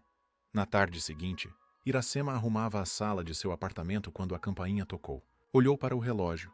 15h30. Débora sempre fora pontual, isso ela não podia negar. Respirou fundo, ajeitou o colar de pérolas simples que usava, presente de Antônio em seu último aniversário de casamento, e foi atender a porta. Débora estava diferente. Os 2 meses de dificuldades financeiras haviam deixado marcas visíveis. O cabelo, antes impecavelmente tratado em salões de luxo, mostrava as raízes escuras contrastando com o loiro artificial. As unhas estavam curtas e sem esmalte, e a roupa, embora de boa qualidade, era visivelmente mais simples do que as grifes que costumava usar. Oi, mãe. Ela sorriu, estendendo um pequeno buquê de flores do campo. Akene, trouxe para você. Iracema aceitou as flores, notando que eram do tipo mais barato disponível nas floriculturas de beira de estrada. Obrigada. Entregou o carro? Perguntou, referindo-se ao fato de Débora ter vindo de táxi, algo incomum para ela. Um leve rubor coloriu as faces da filha. Estamos reavaliando nossas necessidades. Rodrigo e eu decidimos que um carro é suficiente por enquanto. Entendo. Entre, fiz café. Na sala, Débora olhou em volta com um ar nostálgico. Está tudo igual aqui. Sempre me dá uma sensação de estabilidade entrar neste apartamento. Iracema serviu o café em xícaras simples de porcelana branca. A estabilidade vem de escolhas consistentes, não de mudanças constantes. Débora assentiu, parecendo genuinamente reflexiva. Por um breve momento, Iracema vislumbrou a menina sensível e inteligente que sua filha fora antes da ambição por status social consumir sua personalidade. Mãe, Débora hesitou, remexendo o café com a colher. Eu vim para me desculpar. O que eu disse naquele jantar foi horrível e injusto. Você nunca apenas sobreviveu. Você construiu algo admirável e eu fui ingrata. Iracema observou atentamente a filha. O pedido de desculpas parecia sincero, mas havia algo mais nos olhos dela. Uma urgência mal disfarçada. Aprecio suas palavras, Débora. Devo confessar que me machucaram profundamente. Eu sei, e me arrependo tanto. Débora colocou a xícara na mesa e segurou as mãos da mãe. Essas semanas têm sido uma lição para mim. Descobri como é difícil manter o padrão de vida que tínhamos. Rodrigo está fazendo o possível, mas... E ali estava. O verdadeiro motivo da visita começando a emergir. Mas... Estamos com algumas dificuldades temporárias. Débora soltou as mãos da mãe e abriu a bolsa retirando um papel. Eu organizei tudo. Veja, precisamos de 18.800 dólares para quitar alguns débitos urgentes e depois poderemos nos reorganizar com o orçamento que o Rodrigo preparou. Iracema pegou o papel, fingindo estudá-lo com atenção. Era uma lista detalhada de dívidas, incluindo 10.400 dólares para MA, empréstimo pessoal. O restante eram parcelas atrasadas do condomínio e cartão de crédito. Débora, você pegou dinheiro emprestado com juros da sua sogra? A filha pareceu surpresa pela pergunta direta. Como você... Sim, foi uma emergência. Ela estava disposta a ajudar. Com 5% de juros ao mês, Débora empalideceu. Você sabia? Sei muita coisa que talvez te surpreenda. Iracema devolveu o papel. Por que continua recorrendo a ela, sabendo que ela cobra esses juros abusivos? Eu não tinha escolha. Você cortou todo o apoio de uma hora para outra e nós tínhamos contas para pagar. E não pensou em reduzir despesas? Buscar um emprego? Renegociar dívidas diretamente? Débora se levantou agitada. Você fala como se fosse fácil.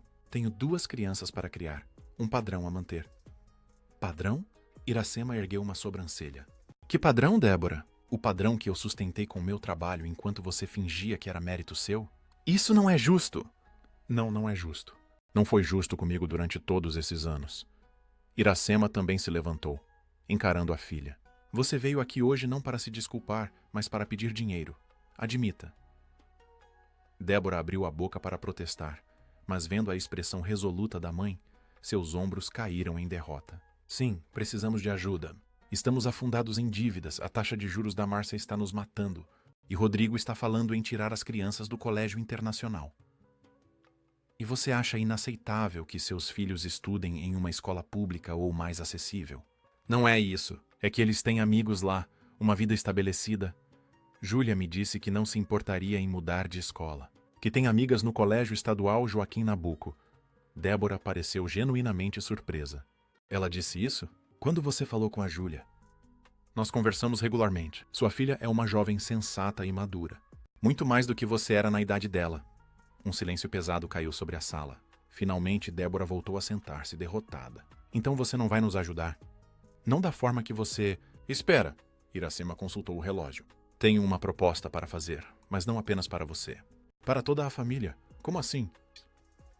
Estou organizando um jantar amanhã à noite no restaurante Figueira Rubaiyat, o mesmo do nosso último encontro desastroso. Quero que você, Rodrigo, Mateus e Júlia compareçam. E convide sua sogra também. Débora arregalou os olhos. A Márcia? Por quê? Porque o que tenho a dizer interessa a todos vocês.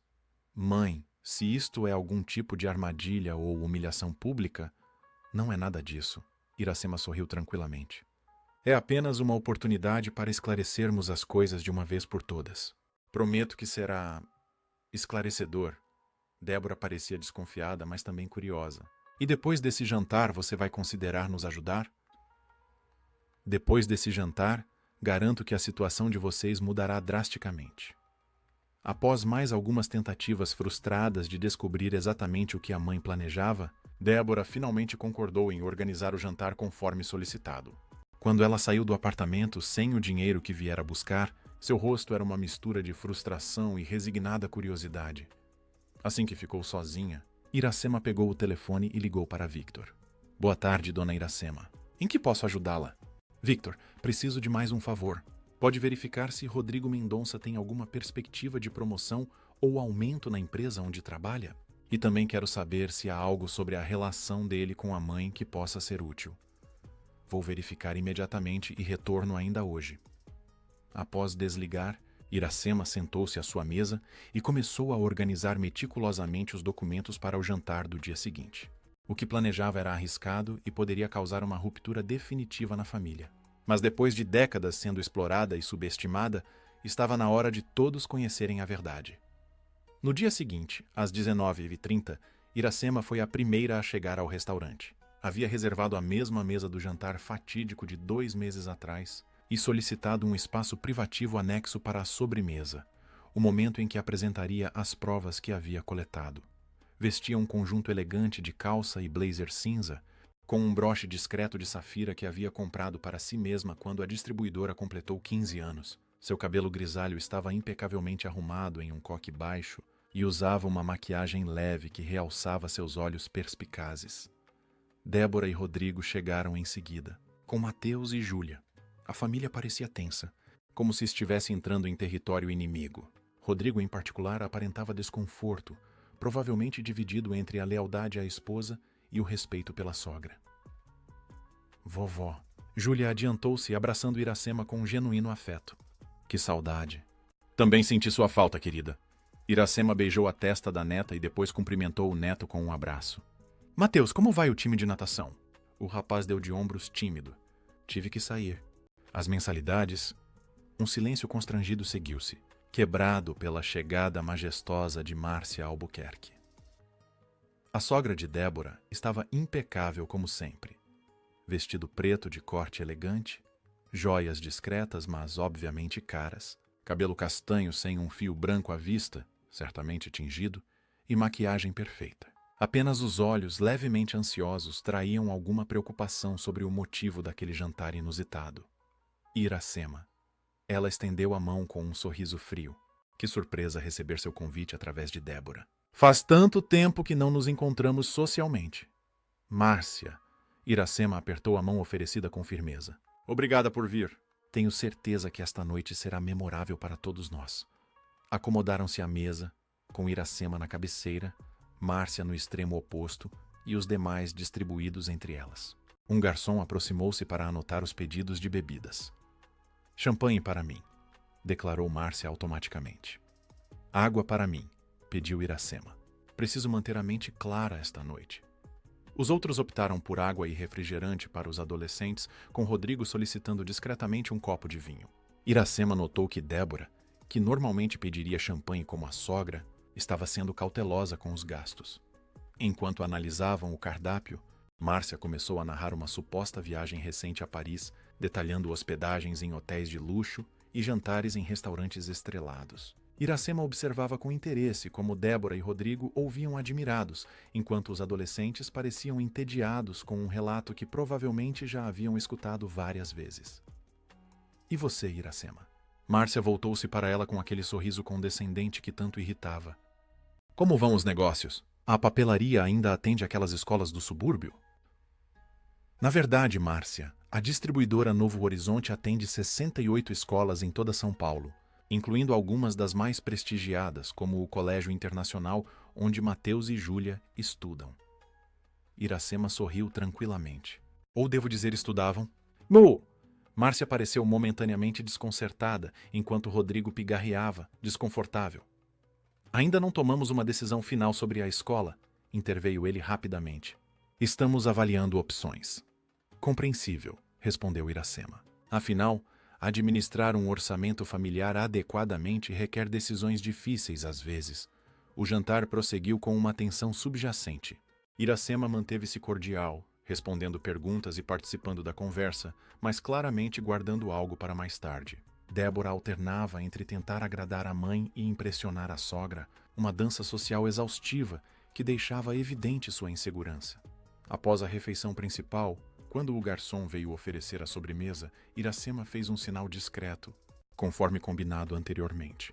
Na verdade, anunciou ela, preparei uma sobremesa especial para nossa família esta noite. Se puderem me acompanhar à sala reservada... Todos se entreolharam, confusos, mas seguiram Iracema até uma pequena sala de jantar privativa adjacente ao salão principal. No centro havia uma mesa com um projetor, laptop e uma pilha de pastas organizadas. — O que é isso, mãe? — perguntou Débora, visivelmente nervosa. — Isto, minha filha, é a verdade. Por favor, sentem-se todos. A família acomodou-se intrigada e apreensiva. Iracema fechou a porta, garantindo privacidade, e posicionou-se na cabeceira da mesa. Há 2 meses, neste mesmo restaurante, vivemos um momento desagradável quando Débora afirmou que eu apenas sobrevivi enquanto Márcia conquistou. Iracema olhou diretamente para a filha. Aquelas palavras me fizeram tomar 2 decisões importantes. Primeiro, parar de financiar um estilo de vida que vocês não podiam manter sozinhos. E segundo, investigar exatamente o que significa sobreviver versus conquistar em nossa família. Márcia remexeu-se desconfortável na cadeira. Não vejo necessidade de revisitar comentários feitos no calor do momento, Iracema. Débora obviamente não quis. Por favor, Márcia, Iracema as interrompeu com firmeza. Todos terão oportunidade de falar. Agora é a minha vez. Iracema distribuiu a primeira pasta para cada um. Não. Nestes documentos, vocês encontrarão um registro detalhado de todos os pagamentos que fiz em benefício de Débora e sua família nos últimos 20 anos. Faculdade, MBA, entrada do apartamento, mensalidades escolares, planos de saúde, carros, reformas, viagens. Um total de 847.300 won. Rodrigo engasgou-se ao ver o valor total, enquanto Débora empalidecia visivelmente. Os adolescentes observavam boquiabertos a dimensão do apoio financeiro da avó. Tudo isso, continuou Iracema, conquistado através do meu trabalho na simples papelaria que tanto desprezaram. Uma papelaria que herdei falida quando fiquei viúva aos 35 anos com uma filha de 9 para criar e que transformei em uma distribuidora que hoje fatura milhões anualmente. Mas mãe, eu nunca soube que era tanto... Débora começou, sua voz trêmula. Por que nunca perguntou, Débora? Nunca se interessou pelo meu negócio. Nunca quis saber como eu conseguia pagar suas contas. Estava ocupada demais admirando o império da sua sogra. Iracema ligou o projetor, que mostrou o logo da empresa Beleza Única. E por falar nisso, vamos à segunda parte da nossa noite. Márcia, você gostaria de contar a verdade sobre seus negócios ou devo fazer isso por você? O rosto de Márcia transformou-se instantaneamente. O sorriso superior deu lugar a uma expressão de alarme. Não sei do que você está falando. Não? Iracema distribuiu a segunda pasta. Talvez estes documentos refresquem sua memória. Enquanto todos folheavam os papéis com crescente espanto, Iracema narrava calmamente. Beleza Única não foi fundada por Márcia Albuquerque. Foi criada pelo pai dela em 1978 como uma pequena fábrica de produtos de higiene para hotéis e hospitais. Quando ele faleceu em 2001, Márcia herdou uma empresa saudável e lucrativa, mas decidiu transformá-la em uma marca de luxo varejista, fazendo investimentos imprudentes que consumiram o capital da empresa. Rodrigo olhava para a mãe com incredulidade crescente. Adenotem Bessonichi. Mãe, isso é verdade? Você herdou a empresa do vovô? Márcia parecia encurralada. Sim, mas fui eu quem transformou um negócio B2B sem glamour em uma marca de prestígio. Isso exigiu visão, coragem. E dinheiro que você não tinha, completou Iracema, passando para o próximo slide, que mostrava gráficos de declínio financeiro. Nos últimos 15 anos, Beleza Única acumulou dívidas que atualmente somam aproximadamente 890 mil reais. A fábrica opera com menos de 30% da capacidade.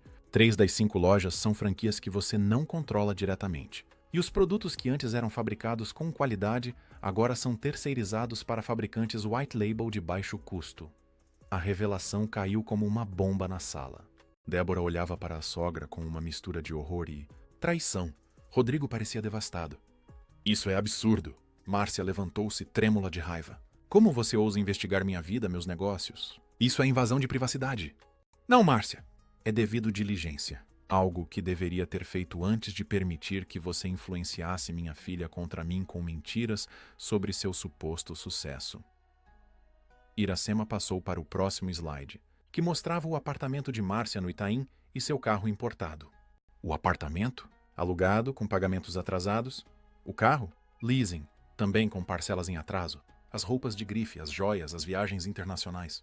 Tudo mantido à custa de cartões de crédito rotativo, empréstimos pessoais e, mais recentemente, cobrando juros abusivos da própria família. Neste momento, Rodrigo levantou-se abruptamente. Mãe, você me cobrou 5% de juros ao mês quando precisei de ajuda para pagar o tratamento dentário de Júlia no ano passado. Para sua própria neta? Márcia parecia acuada, olhando de um lado para outro como um animal encurralado. Filho, você não entende. Os negócios. Tenho muitas despesas. Preciso manter a aparência. Aparência. Rodrigo explodiu batendo na mesa. É tudo aparência com você. Sempre foi. Meu pai morreu pensando que você era uma empresária de sucesso, quando na verdade estava afundando a empresa que vovô construiu. Rodrigo, não seja injusto. Márcia tentou recuperar a compostura. Eu trabalhei duro para quê? Para fingir ser algo que não é?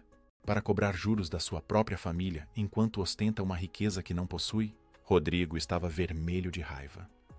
Mateus e Júlia assistiam à cena em silêncio, chocados. Débora parecia em estado de choque, incapaz de processar todas as revelações. Iracema permitiu que o caos se instalasse por alguns momentos, observando como a verdade finalmente emergia. Quando Márcia começou a recolher suas coisas, preparando-se para sair, Iracema a deteve com uma voz calma, mas firme. Há mais uma coisa que todos precisam saber. Márcia. A sala inteira congelou. Você está ativamente procurando um investidor para salvar sua empresa da falência iminente. Na semana passada, abordou 3 potenciais compradores, todos os quais declinaram após a devida diligência. E ontem mesmo, tentou obter informações sobre a saúde financeira da minha distribuidora, aparentemente considerando-me como sua próxima opção. Márcia deixou a bolsa cair, completamente desmascarada. Como você, ela começou, mas não conseguiu completar a frase. Tenho meus métodos, assim como você tem os seus. Iracema virou-se para a família. Acho que agora todos sabemos quem realmente conquistou e quem apenas manteve uma fachada. O silêncio que se seguiu era denso, carregado de emoções conflitantes e revelações dolorosas. Finalmente, Márcia pegou sua bolsa e, sem dizer uma palavra, dirigiu-se à porta. Antes de sair, porém, voltou-se uma última vez. Você pode ter vencido esta batalha, Iracema, mas não pense que acabou. Após sua saída, Rodrigo cobriu o rosto com as mãos, visivelmente abalado. Débora estava paralisada, ainda processando como havia sido enganada por tanto tempo. Os adolescentes trocavam olhares confusos, tentando compreender a dimensão do que acabaram de presenciar. Iracema fechou o laptop calmamente. Bem, acho que isso conclui nossa sobremesa. Alguma pergunta? Débora finalmente encontrou sua voz pequena e quebrada. Por que, mãe? Por que fazer isso dessa forma? Porque vocês precisavam ver a verdade com seus próprios olhos. Precisavam entender que por anos idolatraram uma mentira, enquanto desprezavam algo genuíno e sólido. Iracema guardou os documentos na bolsa. A escolha agora é de vocês. Podem continuar perseguindo fantasias ou podem reconstruir suas vidas sobre bases verdadeiras. Rodrigo ergueu o rosto, os olhos vermelhos. Dona Iracema, me desculpe. Eu realmente não sabia sobre minha mãe, sobre tudo que a senhora fez. Não é a mim que você deve desculpas, Rodrigo. É a sua esposa e seus filhos por permitir que fossem influenciados por valores distorcidos. Júlia, que estivera quieta durante toda a cena, de repente aproximou-se da avó e segurou sua mão. Vovó, o que acontece agora? O que vai ser da gente? Foi a pergunta inocente da neta que finalmente quebrou a fachada de dureza que Iracema mantivera. Seu olhar suavizou-se e ela acariciou o rosto da menina. Agora, minha querida, vamos reconstruir. Juntos como uma família verdadeira. Iracema virou-se para Débora e Rodrigo. Tenho uma proposta para vocês. Não é caridade, é uma oportunidade. Débora enxugou as lágrimas que finalmente começavam a cair. Que tipo de proposta? Primeiro, Débora, há uma vaga de gerente administrativa na distribuidora. Salário inicial de 4.800, com avaliação após 6 meses. Horário comercial de segunda a sexta. Emprego? Débora parecia genuinamente surpresa. Sim, um emprego real, onde você terá que trabalhar, ser avaliada pelo seu desempenho e crescer por mérito próprio. Iracema voltou-se para Rodrigo. E você, pelo que descobri, está sendo considerado para uma promoção na sua empresa, para diretor regional. É verdade? Rodrigo assentiu, surpreso que ela soubesse. Sim, mas ainda não é certo. Com um potencial aumento para quanto? De 12.000? 13.000? Algo próximo disso, sim, Iracema sorriu. Com uma renda familiar combinada de aproximadamente R$16.000, vocês podem viver confortavelmente, sem luxos desnecessários, mas com dignidade. Podem manter os filhos em uma boa escola, talvez não a mais cara da cidade, e podem gradualmente quitar suas dívidas. E quanto ao dinheiro que precisamos agora? Perguntou Débora, ainda preocupada. Os 18.700? Quem disse que precisam desse dinheiro? Mas as dívidas, começou Débora. A maior parte desse valor é para pagar a sua sogra, não é? Uma dívida baseada em juros abusivos e possivelmente ilegais. Iracema sacudiu a cabeça. Não, vocês não vão pagar isso. Vamos consultar um advogado amigo meu sobre a legalidade desses juros. Quanto ao resto, vocês podem renegociar diretamente com os credores, agora que terão uma renda estável para oferecer como garantia. Rodrigo assentiu lentamente, começando a ver a lógica no plano de Iracema. Débora, por outro lado, ainda parecia resistente. Mãe, você quer que eu trabalhe como uma funcionária comum na sua empresa? Exatamente. Porque é isso que você precisa aprender, Débora. A conquistar seu próprio espaço, a valorizar o trabalho árduo, a entender o valor do dinheiro que se ganha com o suor do próprio rosto. Mateus, que estivera calado até então, finalmente se manifestou. E aquele estágio que a senhora mencionou para mim, vovó, ainda está disponível? Iracema sorriu para o neto. Claro que sim. Meio período após a escola. Vai te ensinar muito sobre responsabilidade e trabalho em equipe. Débora olhou para o filho, surpresa. Você quer trabalhar, Mateus? Quero, mãe. Quero ajudar e quero aprender como a vovó conseguiu construir um negócio de verdade. O rapaz parecia genuinamente interessado. Sempre achei legal quando ela me levava para ver os caminhões sendo carregados. Júlia também se manifestou. E eu posso ajudar com as contas da casa. A professora de matemática disse que sou super boa com números e orçamentos. Rodrigo sorriu para a filha, passando a mão em seus cabelos. Obrigado, princesa. Iracema observava a cena com uma mistura de satisfação e esperança. Lentamente, bem lentamente, sua família começava a enxergar o que realmente importava. Não eram as aparências, o status social ou os bens materiais, mas os valores sólidos, o trabalho honesto e o suporte mútuo. Então, disse ela finalmente, temos um acordo? Débora e Rodrigo trocaram olhares. Havia vergonha ali e arrependimento, mas também um vislumbre de algo novo. Determinação. Sim, respondeu Débora por fim. Temos um acordo, mãe. Enquanto saíam do restaurante juntos, Iracema sentiu um peso sendo levantado de seus ombros. O caminho à frente não seria fácil. Haveria ressentimentos a superar, hábitos a mudar, lições difíceis a aprender. Mas pela primeira vez em muito tempo, sentiu que sua família estava no rumo certo. No estacionamento, Rodrigo se aproximou dela enquanto Débora acomodava os filhos no carro. Dona Iracema, obrigado. Não apenas por nos dar uma chance, mas por abrir nossos olhos.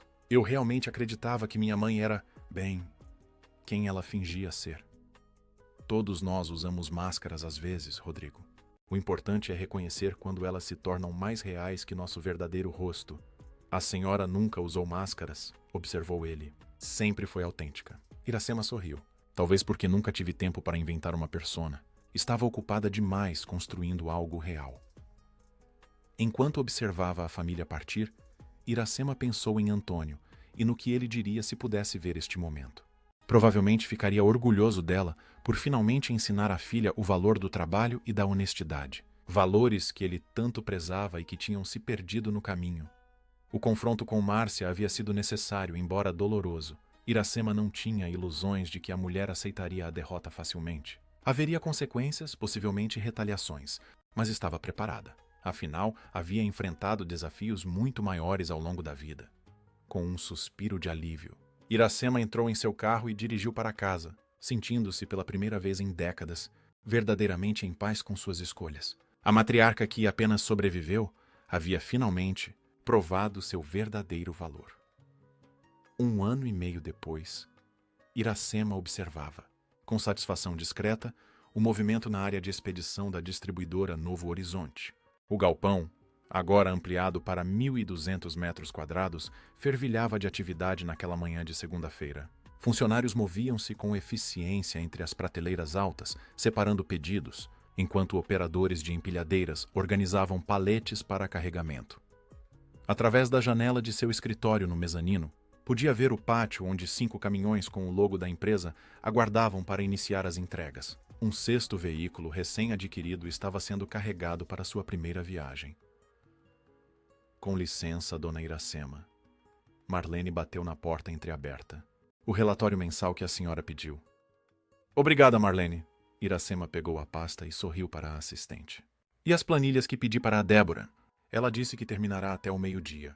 Está finalizando a análise comparativa dos últimos 3 fornecedores. Iracema assentiu, satisfeita. Ótimo. Avise quando estiver pronto, por favor. Quando Marlene saiu, Iracema abriu o relatório e examinou os números com atenção.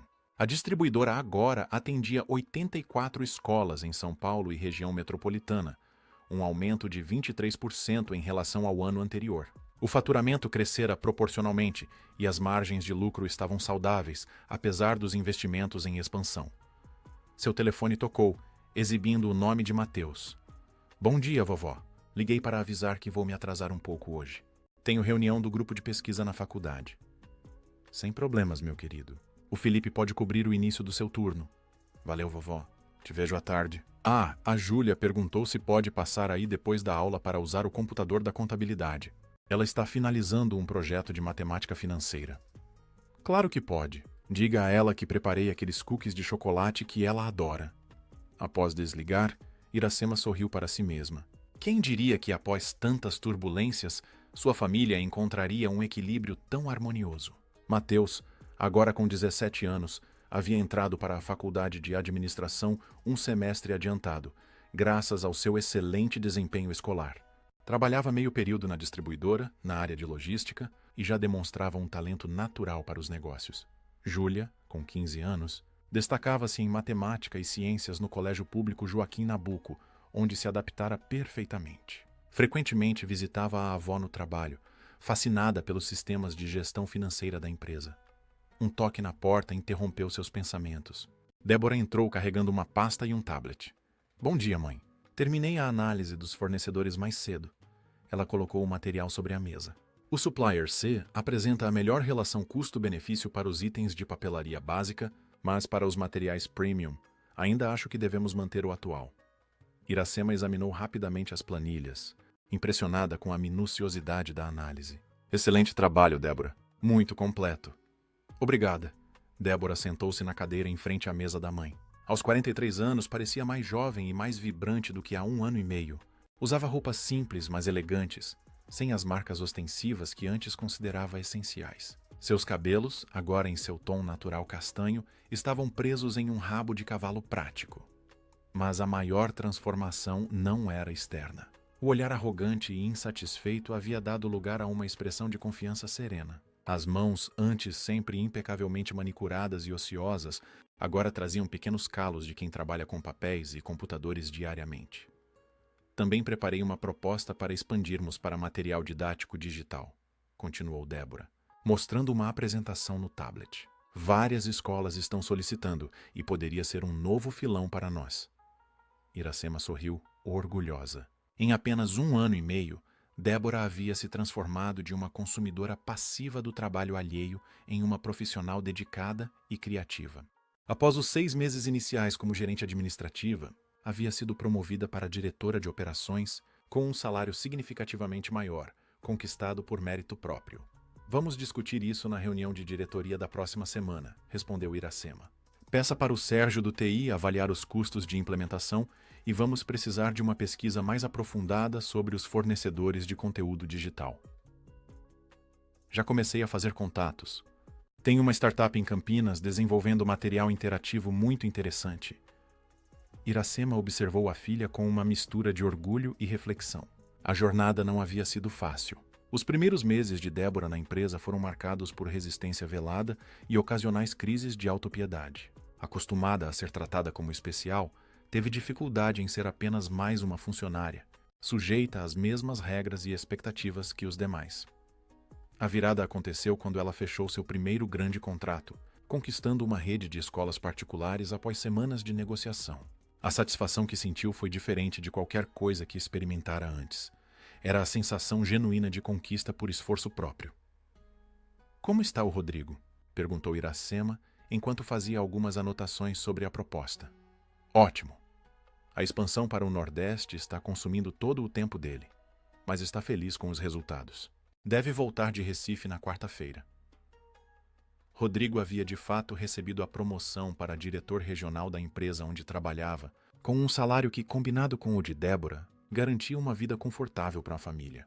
Eles permaneciam no apartamento menor em Perdizes, mas haviam reformado o espaço para torná-lo mais funcional e acolhedor. As dívidas estavam praticamente liquidadas, graças a um orçamento rigoroso e à ausência de gastos supérfluos. E quanto a... Iracema hesitou, evitando pronunciar o nome. Débora entendeu imediatamente. Márcia, não temos notícias há meses. Rodrigo cortou relações completamente após descobrir que ela tentou sabotar a promoção dele na empresa. Após o jantar revelador, Márcia havia tentado diversas manobras para desacreditar Iracema e reconquistar a influência sobre a família. Quando nada funcionou, recorreu a táticas mais drásticas, incluindo espalhar rumores sobre Rodrigo em seu ambiente profissional. A tentativa saiu pela culatra quando os superiores dele, impressionados com sua integridade ao enfrentar a própria mãe, aceleraram sua promoção. A última coisa que soubemos é que ela vendeu o que restava da empresa para um conglomerado de cosméticos por uma fração do valor original. Aparentemente está morando num apartamento pequeno em Santos. Lamento que tenha terminado assim para ela, comentou Iracema sinceramente. Poderia ter sido uma parceria proveitosa se ela tivesse escolhido a honestidade desde o início. Eu também lamento, admitiu Débora. Por muito tempo realmente a admirei. Agora percebo que estava admirando uma ilusão, enquanto ignorava algo genuíno bem na minha frente. O olhar entre mãe e filha carregava o peso de décadas de mal-entendidos, mas também o alívio da reconciliação verdadeira. Mãe, continuou Débora hesitante, tem uma coisa que quero te mostrar. Ela retirou um envelope da bolsa e o entregou a Iracema. Dentro havia um cheque nominal a Iracema Soares no valor de 50 mil. O que é isso? Perguntou Iracema surpresa. É o início do que pretendo te devolver, respondeu Débora com a voz ligeiramente embargada. Sei que não chega nem perto do que você gastou comigo ao longo da vida, mas é um começo. São as economias que Rodrigo e eu conseguimos fazer este ano, mais o bônus que recebi pelo fechamento do contrato com a Rede Educação Plena. Iracema olhou para o cheque e depois para a filha. Débora, você não precisa... Preciso sim, mãe. Não pelo dinheiro em si, que sei que você não necessita, mas pelo que ele representa. É meu reconhecimento por tudo que você fez e meu compromisso em viver de forma responsável daqui para frente. Os olhos de Iracema marejaram. Aquele gesto simbolizava muito mais que uma transação financeira. Era a prova tangível da transformação de sua filha. Obrigada, ela disse simplesmente guardando o cheque. Vou usar para criar um fundo de bolsas de estudo para funcionários da empresa e seus filhos. O que acha? Débora sorriu emocionada. Acho perfeito. O interfone da mesa tocou. Dona Iracema, anunciou a recepcionista. O pessoal da revista empreendedora chegou para a entrevista. Peça para aguardarem na sala de reuniões, por favor. Estarei lá em 5 minutos. Iracema havia sido selecionada para uma reportagem especial sobre mulheres empreendedoras que construíram negócios de sucesso a partir do zero. A ironia não lhe escapava. Após décadas sendo subestimada até pela própria filha, agora era reconhecida publicamente por suas conquistas. Você quer participar da entrevista comigo? Perguntou a Débora. Como futura sucessora da empresa, seria interessante sua perspectiva. A expressão de Débora iluminou-se. Eu adoraria. Só preciso organizar alguns documentos primeiro. Te encontro lá em 5 minutos. Depois que a filha saiu, Iracema ficou alguns momentos contemplando a fotografia emoldurada em sua mesa. Ela e Antônio, jovens e sorridentes, diante da pequena papelaria que um dia se tornaria um negócio próspero. Ao lado, uma foto mais recente mostrava toda a família reunida no último Natal. Débora, Rodrigo, Mateus, Júlia e ela mesma, todos sorrindo genuinamente, sem poses artificiais ou pretensões. Conseguimos, Antônio, murmurou para a fotografia. Nossa filha finalmente entendeu. Arrumando os cabelos grisalhos e ajustando o blazer, Iracema dirigiu-se à sala de reuniões. No caminho, passou pelo setor de vendas, onde diversos funcionários trabalhavam animadamente. Notou uma nova colaboradora, jovem e aparentemente ansiosa, lutando com um sistema que ainda não dominava. Calma, respira fundo, orientou Iracema, parando brevemente ao seu lado. No início parece complicado, mas você vai pegar o jeito rapidamente. A jovem olhou-a com gratidão. Obrigada, dona Iracema. Estou um pouco nervosa. É meu primeiro emprego de verdade. Todos começamos de algum lugar, respondeu ela com um sorriso encorajador. O importante é nunca parar de aprender. Na sala de reuniões, os jornalistas já preparavam equipamentos e anotações. A repórter principal, uma mulher de meia-idade com expressão perspicaz, cumprimentou Iracema calorosamente. É uma honra finalmente conhecê-la, Sra. Soares. Sua história é exatamente o que buscamos para nossa série sobre empreendedorismo feminino brasileiro. A honra é minha, respondeu Iracema. Embora eu nunca tenha me visto como um caso de sucesso, apenas fiz o que precisava ser feito, um dia de cada vez. Mas essa é justamente a essência do verdadeiro empreendedorismo, observou a jornalista. Não são os grandes gestos dramáticos que constroem empresas duradouras, mas a consistência e a perseverança diárias. Débora entrou na sala nesse momento, trazendo uma pasta com documentos e fotografias históricas da evolução da empresa. Esta é minha filha, Débora Soares Mendonça, nossa diretora de operações, apresentou Iracema com evidente orgulho. E futura CEO, acrescentou Débora com um sorriso, sentando-se ao lado da mãe. Embora ainda tenha muito a aprender antes de estar pronta para assumir esse posto. A entrevista fluiu naturalmente, com Iracema narrando a trajetória desde a pequena papelaria endividada até a distribuidora que agora empregava 47 pessoas. Falou sobre os desafios de ser uma mulher viúva, empreendendo nos anos 80 e 90, as dificuldades de equilibrar a maternidade com as exigências do negócio e as inúmeras vezes em que quase desistiu, mas persistiu. Qual foi o momento mais difícil? Perguntou a repórter em determinado ponto. Iracema trocou um olhar significativo com Débora antes de responder. Profissionalmente, foi durante a hiperinflação do início dos anos 90, quando os preços mudavam diariamente e planejar tornou-se quase impossível. Mas pessoalmente, ela fez uma pausa. Foi perceber que, apesar de todos os meus esforços, não havia conseguido transmitir à minha filha os valores que realmente importavam. Débora pegou a mão da mãe sobre a mesa, num gesto espontâneo de afeto. E meu momento mais difícil foi reconhecer que havia passado anos idolatrando uma mentira, enquanto menosprezava a verdadeira heroína da minha vida. A repórter, visivelmente tocada, fez mais algumas perguntas sobre o futuro da empresa e os planos para a sucessão. Quando a entrevista terminou, a equipe organizou uma foto das duas juntas no mezanino, com o galpão movimentado como pano de fundo. Uma última questão. Sra. Soares, disse a jornalista enquanto guardava o equipamento. Qual conselho daria para mulheres que estão começando seus próprios negócios hoje? Iracema refletiu por um momento. Diria que o sucesso verdadeiro não está na aparência, nos bens materiais ou no reconhecimento externo. Está na solidez do que você constrói, na integridade das suas ações e no legado que deixa. E que às vezes as conquistas mais significativas são invisíveis aos olhos dos outros, mas profundamente sentidas por aqueles que realmente importam. Após a saída da equipe jornalística, Iracema e Débora voltaram ao escritório, conversando sobre os projetos em andamento e as estratégias para o próximo trimestre. A dinâmica entre elas havia se transformado. De uma relação baseada em dependência e ressentimentos velados para uma parceria genuína, fundamentada em respeito mútuo e valores compartilhados. Ah, quase esqueci de mencionar, comentou Débora, enquanto revisavam o calendário de entregas. Rodrigo está considerando abrir seu próprio negócio no ano que vem, uma consultoria especializada em logística internacional. O que acha? Se ele se preparar adequadamente e construir com base no conhecimento que adquiriu, acho uma excelente ideia, respondeu Iracema. Vocês conversaram sobre o impacto nas finanças da família? Sim, fizemos várias projeções. Com o meu salário atual e as economias que acumulamos, ele pode dedicar um tempo para estruturar o negócio com segurança. E Matheus está super animado em participar, mesmo que inicialmente apenas ajudando nos finais de semana. E a Júlia? Débora sorriu. Ela já declarou que seu futuro está na distribuidora Novo Horizonte. Disse que quer estudar engenharia de produção para modernizar todos os processos da vovó. Ambas riram. A determinação precoce de Júlia lembrava muito a de Iracema na juventude. No final do dia, enquanto Iracema preparava-se para ir embora, recebeu uma mensagem de Matheus convidando-a para jantar na casa deles. Vamos comemorar o aniversário de namoro do papai e da mamãe, explicava a mensagem. Nada muito elaborado, só nós, uma lasanha caseira e um bolo que a Júlia e eu estamos tentando fazer. Reza para dar certo.